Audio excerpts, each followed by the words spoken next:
Right, we are here at Harness Racing Victorian headquarters. Mr. Matt Isaacs, the CEO of Harness Racing Victoria, joins me. Hi, Matt. Hi, Paul. Big news yesterday. Great news with the consolidation of the calendar, if you like, going forward. It must have been great to finally get to announce it.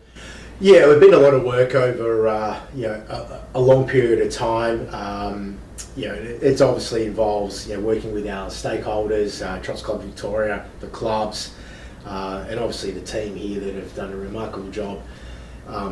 Leading a data-driven project that ultimately puts us in a great position to drive revenues into the future and reduce cost and try to design the best approach to protecting our participant welfare. And there's so many parts of that we want to touch on. Effectively, at the minute, the basis of the calendar, people can go and have a look on Harness Racing Victoria, the July calendar. I have had a few people comment to me that there's a lot of clubs missing on that one, and there's no racing, I think, on the Sunday and the Monday for a few times. So they're saying the rest of that has to be finalised around. But the basis of what was announced yesterday, and you can correct me if I am wrong here, Shepparton will race on the Tuesdays. Bendigo will race on the Wednesdays with, I believe, 2 day meetings, Maryborough and Charlton on that Wednesday. We'll go Thursday with alternate Ballarat and Kilmore, alternate Melton and Geelong on Friday, and then obviously Geelong on the Saturday. Melton on the Saturday.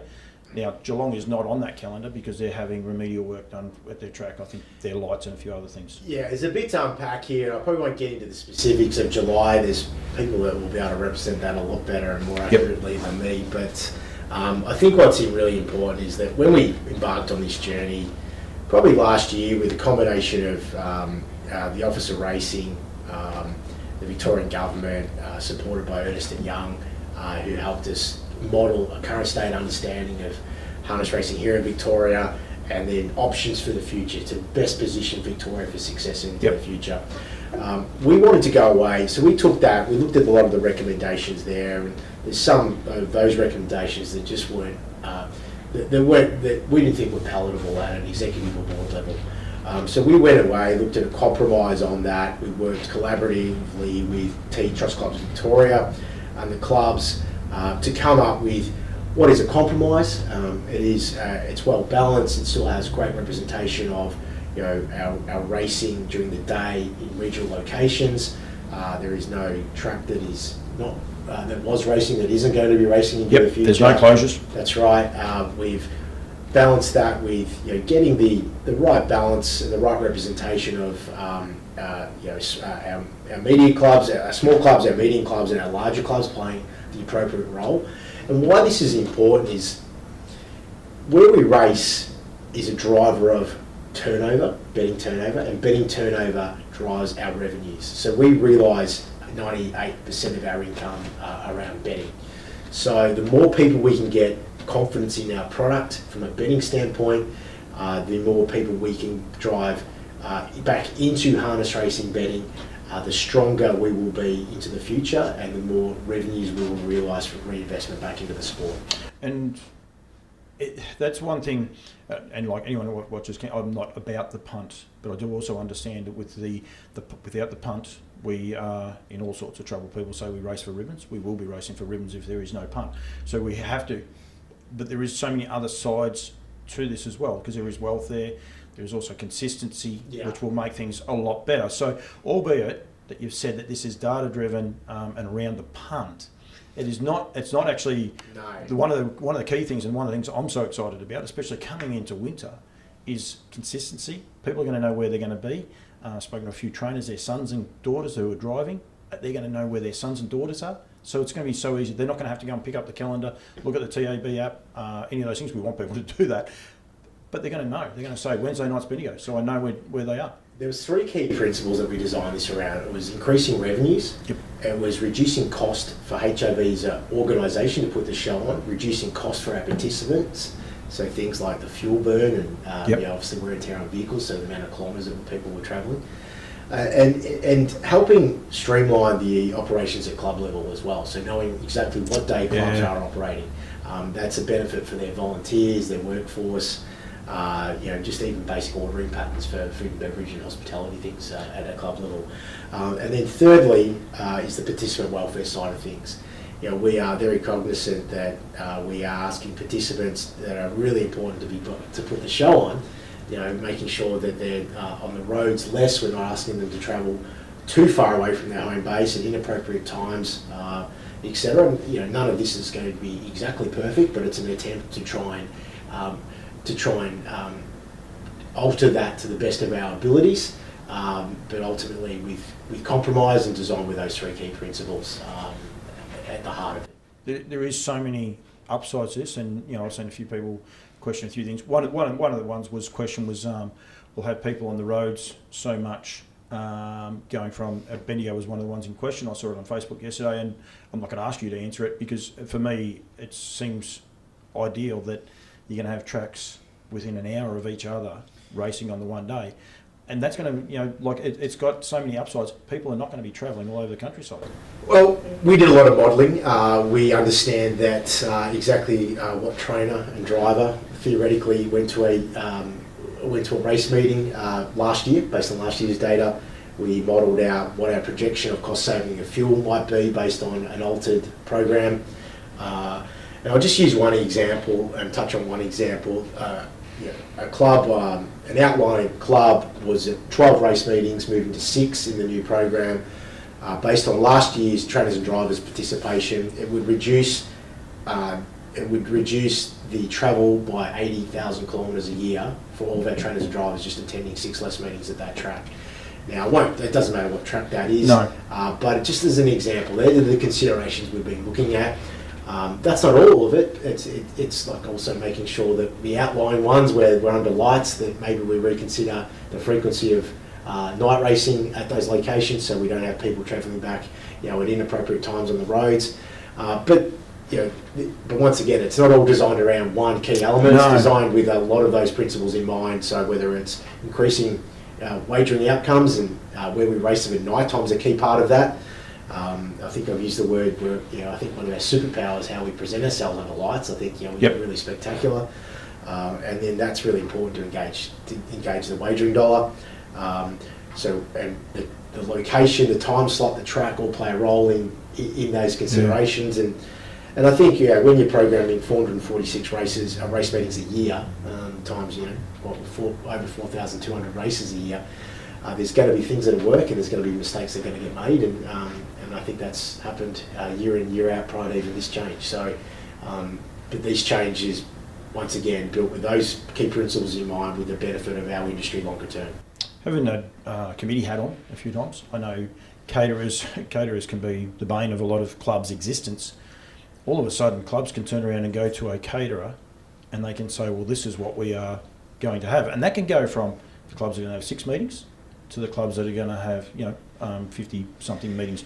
It's going to be simplistic in a way that they're going to be able to say to a potential caterer, you can say Shepparton for sake, we'll be racing every Tuesday night. Yeah, I think there's a lot of things through this that I don't want to pretend that I've got the answers or even the understanding, but the conversations that we've had with clubs have really been pretty inspiring over the last number of weeks, because this is a challenging situation for clubs, because we're asking clubs to really lean into change here for the benefit of the industry. And for the best part, I've had varying different responses, but on the whole, I think they've been incredibly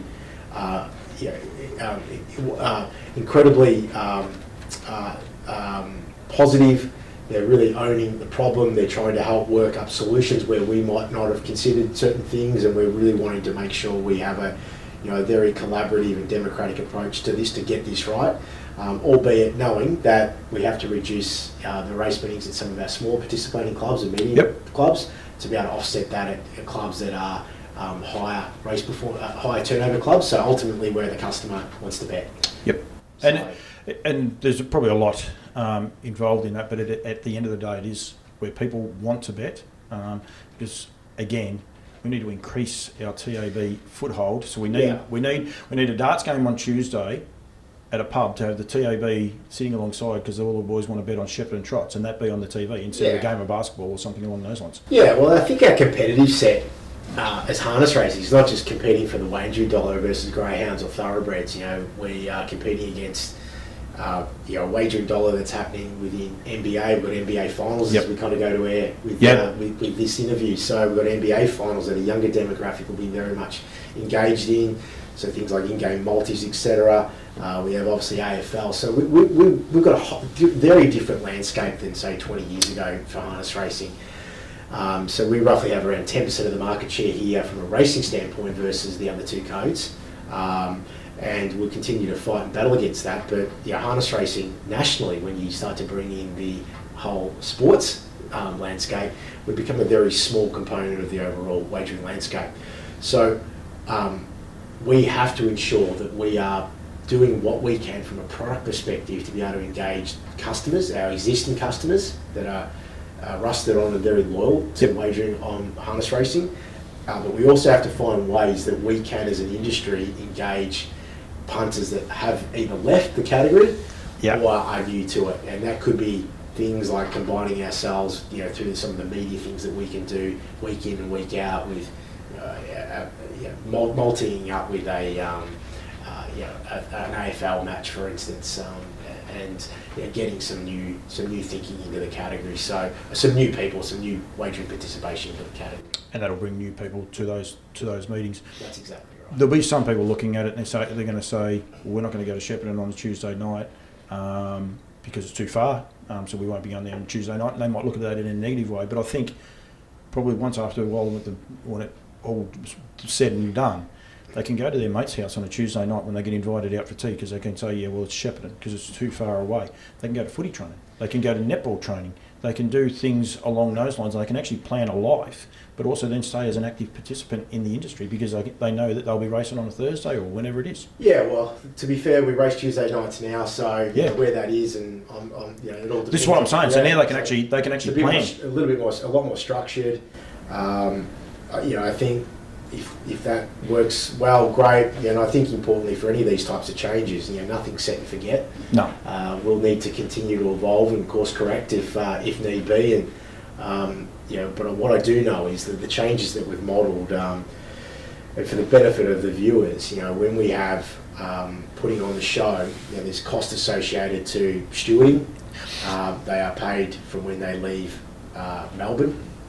Through their enterprise bargaining agreement and that they have in place. So if we utilise Echuca as an example, there's probably 2.5 hours from here, so they're getting paid for that travel time, obviously then to put the meeting on, then travel back. So that creates cost. You have the same for Creative Technology, who film the vision to be able to put onto Sky Channel as an example. So they charge for when they leave Melbourne. So I would imagine race course, things along those lines. That's exactly right. So there's a lot of layered costs that happen, and there is, with a big state servicing 28 clubs, there is a lot of costs that can be incurred. And, our role as an executive is to make sure we continue to challenge ourselves to find better ways to do this. And this is only one part of one part of trying to do things better. But what I do know is if we keep doing what we've been doing, then and it's not working, then you have to change something. So, I agree. Personally, I think it's great. I know probably there'll be some people that probably may or may not agree with me, but I think respect that too. I think that's society full stop. But I do think it's great. I think the fact that people are going to be able to have a consistency. New South Wales have it. They have a very structured one as well that has flexibility, but it is very structured. Queensland have it. So all of a sudden, take Bendigo where I live, you'll be racing at Redcliffe, Bathurst, Bendigo. And I'm pretty sure Bunbury in Western Australia. People are going to be able to know without picking up. I had this conversation with you. I'd organised Kate Hargraves to come on Loose Lines with me. I think it was 2 Wednesday nights ago. And when I'm setting up my show, I'm thinking, gee, I wonder where the trots are. I knew Kate was driving to Shep, but I had to think about it. On a Wednesday night, I'm going to know exactly where the trots are. They're going to be at Bendigo. So there is that part of it as well that's going to make so much more of a flow-on effect. But I encourage clubs to nearly embrace. I know years ago, Bendigo and Bathurst were sister clubs. Why not revisit that? Why not revisit that and potentially do cross promotions with each state? And there's so many upsides to this. I think that people probably haven't even thought about. Well, it's a good example, but there's also let's use let's use Bendigo as the example. So on a Wednesday night, we can work with Sky, and we can have, there might be a driver in that location or a trainer that has a strike rate that punters can follow. We have to find a way to also simplify the product for a group of people, a cohort of people that aren't harness racing people. Yep. Now that's how we're going to find growth. So we're going to start thinking more A, B, C, 1, 2, 3. In that the Bendigo track specialists and things exactly like those right. ones. So Bendigo, as a proud former Bendigonian, everybody tells me how fast the Bendigo track is. So maybe we also look to do some different consumer promotions there around breaking the track record, the world record, whatever it might be there. So there's a number of different things we can start to do with a bit of consistency, because it obviously takes away a lot of the admin required to kind of plan from a HRV perspective as well. So we can then devote that to initiatives that will help grow us. Yep. So I think finding a way efficiencies and simplistic things is good, but I recognise that not everybody's going to be supportive of it. There will be some impact, and I think our role through this is to continue to listen and consult. As I mentioned before, it's not set and forget. It's about continually evolving, and we'll continue to evolve that till we get to the point of being closest to perfection as we can. 2 clubs I didn't mention. Mildura will race on a Friday. Yeah, Mildura's going to race on a Friday afternoon, with the exception of summer, which is going to move to an evening and rotate with Bendigo at this particular point in time. So this is obviously we're still working through some of these details. But Mildura have been incredibly supportive. We've got a huge horse population up there, and we'll continue to support the club, who have done a remarkable job over the last 12 months or so. We're certainly very conscious that some of these clubs, we can't ask them to sweat much more than they have, because they're all volunteer based, and it gets pretty hard. So we've got to be able to strike the right balance with clubs, and whilst we're still working through this process, we're wanting to make sure that there's things that we've probably missed at a localised level, and we want to make sure we're working with clubs to localise, making sure that if a club, for instance Cobram, want to make sure they have more racing over the summer period, less in winter, we're 100% going to accommodate that. Yep. We want to ensure that we're doing the things that are going to be right to win for the club and the community. And then the welfare one, which I think this one is outstanding, Cranbourne, will be taking the Sunday slot. And when I say welfare, some people might think, but it's an unknown fact. I think a lot of people, especially from Bendigo, don't realise that if you're not through the tunnel by 3 o'clock, you're pretty much stuck in traffic getting to Cranbourne. So you're either getting to Cranbourne 2 or 3 hours earlier than you have to be, or you chance your arm going through the traffic. Racing on the Sunday, less traffic, less worry for everyone, and Cranbourne are excited about it, I believe, that to be racing predominantly on those Sundays. Yeah, Cranbourne, the Cranbourne Club have been incredible building out a Sunday proposition. They've already actually taken it on. That's right. Yeah. So to their credit, they've done an amazing job with that. We want to continue to support that. We want to, ideally where possible, it'd be great to be able to have more dual code ratings with them as well, because there's a benefit for harness racing when that happens. So, but they've invested in training facilities. You've got a strong horse population training out of there. So I think Sundays work, and we want to continue to lean into that, as we do with all the clubs. We're committed to supporting the clubs, providing that there's the support at the community level. Whether that's the club itself, the volunteers, the local council, etc. But if that support's there, our support from Harness Racing Victoria will always remain. Yeah, well, I can't see any negatives to a lot of those, and people again will know what's on a Sunday. Cranbourne will build on that. They've got the beautiful lawn area you can imagine there on spring evenings and spring afternoons that'll be happening. Matt, I want to say thank you. We could go on about this for a long time, the pros and cons and things like that. I'm sure there's still a lot of other parts to come out of this. All the other clubs, there is some clubs that have lost meetings and things like that. There is no club closing down though. We want to make sure people are aware of that. No clubs are closing down, so I can confirm that. No clubs are closing down. It was never in our consideration set. It was clearly a recommendation that comes through with that work I touched on earlier in the interview, Paul, but it was never part of our consideration set. We work closely with government through this process. We're very sensitive to the role. Well, I'm sensitive to the role that harness racing plays at a community level throughout regional Victoria. It's one of our strengths, but we need to make sure, importantly, we're maximising the revenues and the returns to be able to reinvest and make sure we can sustain 28 clubs into the future. And it is locked in, and I say that in a loose way, that those clubs will be getting those meetings but it's fluid. It's not like this is it for the rest of harness racing's life. It will be always looked at, is it working, isn't it working, and a work in progress. Yeah, well, my style committed to continuous improvement. Yeah. So we're no different on a personal level.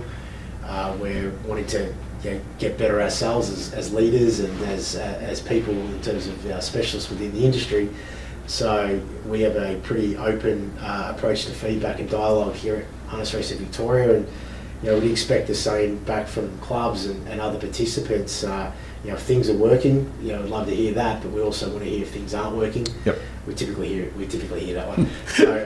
So I'd probably encourage that to happen as this starts to embed, what's working, what's not, and we've established an email address called ask@hrv.org.au. So once again, ask@hrv.org.au. So just send it in. We'll Ask a question. We'll ask questions of us, or share any of that feedback, because I think that would be helpful for us as we continue to evolve. Continue to evolve this approach. You can't evolve if you don't know. Sometimes you can't fix something if you're not sure it's broken. So that's sometimes one of those things, isn't it? Yeah. So just quickly, budget cuts, I suppose, is the best way to put it. 2 weeks ago, tough times for you guys. No, well, I think it's not so much budget cuts. It's about challenging ourselves. We looked at this this journey this year that we know we need to make changes. We have last year, I think August last year, I announced changes to around $10 million. 3.9 of that was rolling back some prize money. 6.9 of it. If I've added that up right, 6.9 of it. The balance of it. 5.9 of it in cost saving initiatives here at HRV, which were a combination of people and other services we're changing. It's a similar sort of approach. We want to be able to, over the next 24 months, continue to find a more efficient way to deliver the services of harness racing, whether that is putting the show on from a racing perspective or other admin elements that we're doing. So we're looking to make some changes there. We're looking to be very efficient in the way that we do business. And ultimately, everything that this is about is to preserve, really what's phase 3 is, returns to participants, prize money. So last 2-3 weeks ago, we announced, another over $7 million in cost out over the next 24 months. People have been impacted. We have leaned out our executives significantly. I think when I first started, I had 7 direct reports. I have 3 now. We've reduced our executive salaries, by the tune of about $600,000 since I've come in. So we're looking to find ways to be leaner, more streamlined, and we're seeing some benefits of that, just the way we're interacting, which is important. I know there's probably a lot of people out there thinking, well, it's very obvious, and why didn't you do it faster? And I'd probably respond by that there has to be a sequence to these things, and there is an impact on when you start to change things. And sometimes there's being a